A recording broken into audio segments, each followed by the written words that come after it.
Здравейте! Днес ще разгледаме една тема, която сега така не ме оставя на мира. Седни и запиши видео. А, добре.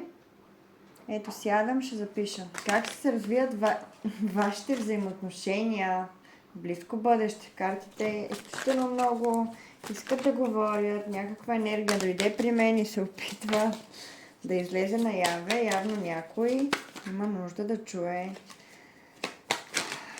това, което ще покажат картите. Как ще се развият вашите взаимоотношения? Да видим сега какво се случва.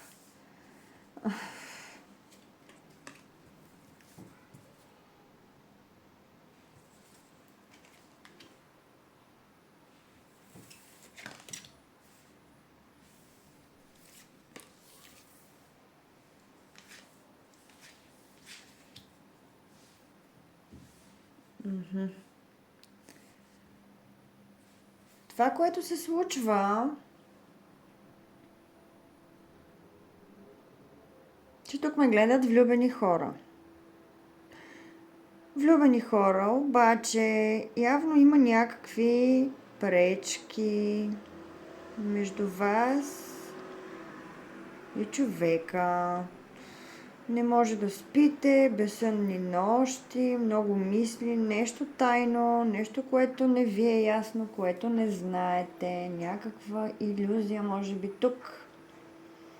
Мечтаете си вие за тази любов, мечтаете си да се подредят нещата, знаете, че имате силата, но и по големите аркани тук тази тайна,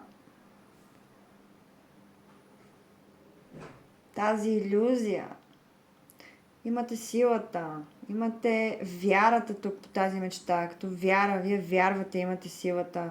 Дори да не виждате, нали, какво се случва и да не знаете цялата истина, пък интуитивно усещате някакви неща, вярвате, имате силата. И това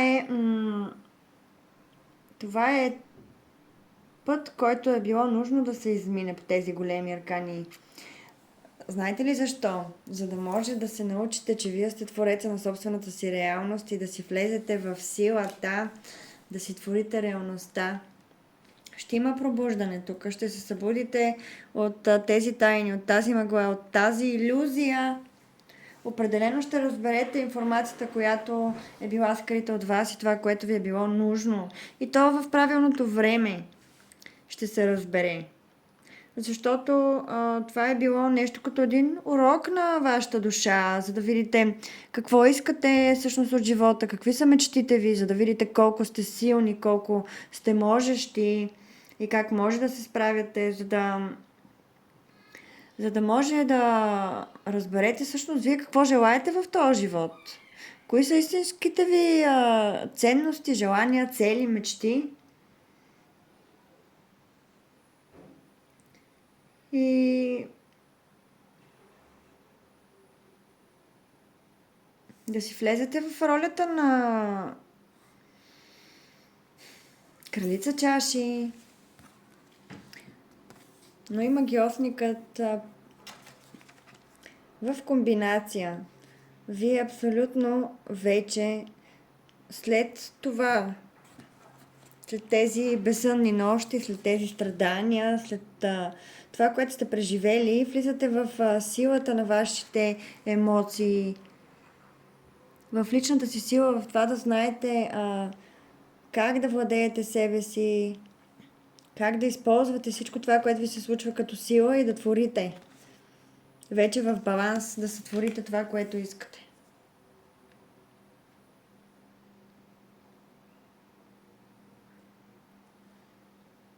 Тази любов ви държи все още, гледате към нея, гледате, явно много ви мъчи това, че има нещо неразкрито, нещо, което не ви е ясно. А вие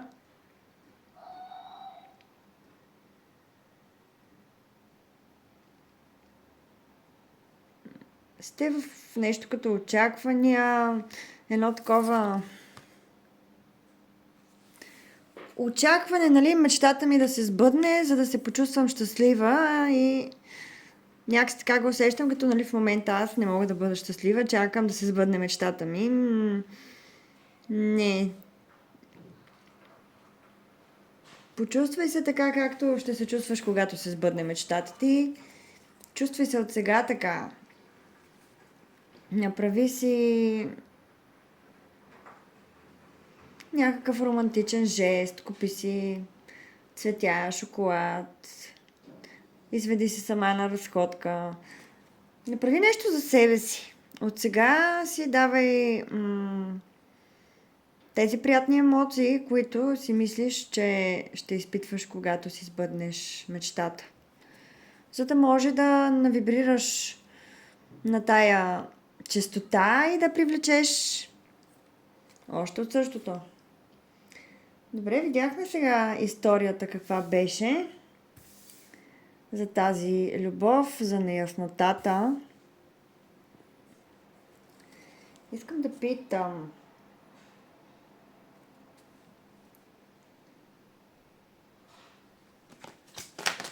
Тази любов ще се състои ли? Какво е бъдещето на тази любов? Какво е бъдещето на тази любов?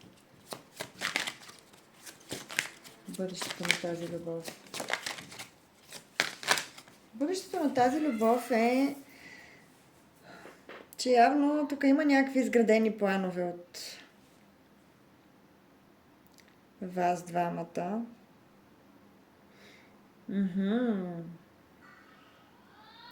Знаете ли какво? Не само това.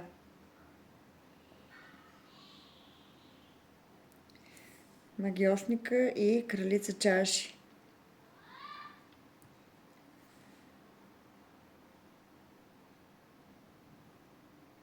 И човека ще се осъзнае и ще се задейства нали, към това, че е творец на реалността и също ще излезе от пречките, в които е бил.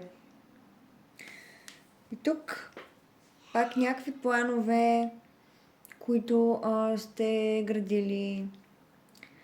Започвате така да вървите по пътя на осъществяването на тия планове. Минавате през изцеление. Изцеление на темата за любовта. Изцеление на болките от миналото. Изцеление на всичко това, което ви е държало в неяснота, в блокажи и в страдание. За да дойде новото начало в емоционалния ви вътрешен свят.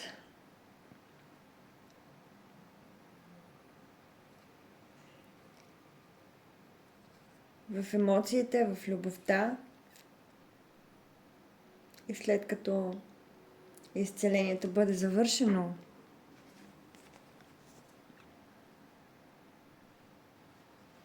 неминуемо ще привлечете и сценария, който сте искали да привлечете до сега. Какъв съвет можем да дадем тук на този, който ме гледа? Съвет. Запали огъня си и се задвижи към твоята стабилност, материална и финансова сигурност. Погрижи се за себе си, се казва тук. Погрижи се за себе си и не се спирай пред нищо. В процеси на изцеление погрижи се за себе си именно. Казват картите.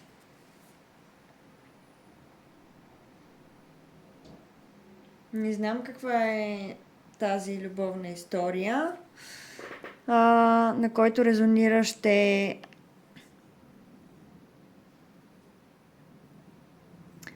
разбере посланието, което се дава тук. Ако желаете, пишете в коментар за какво точно става въпрос. Но това, което картите главно наблягат, е, че е било нужно да сте в някаква мъгла. Било е нужно просто да не знаете цялата картинка каква е, да минете през тези така тежки мисли и страдания, за да може да влезете в прехода на изцелението, за да може да събудите душата си, някакси така го усещам, да събудите душата си и да осъзнаете всъщност какво искате от живота, да си спомните кои сте всъщност и за какво сте тук и да излезете от старите модели, да видите, че силата е във вас. И това е бил необходимия път, за да стигнете до пробуждането. Пазени сте отгоре, духовните ви водачи са с вас, всичко е наред. Изцелявате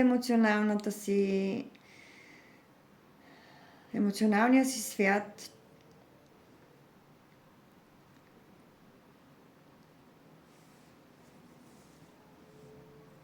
Дайте си необходимото време и ще стъпите в новото начало на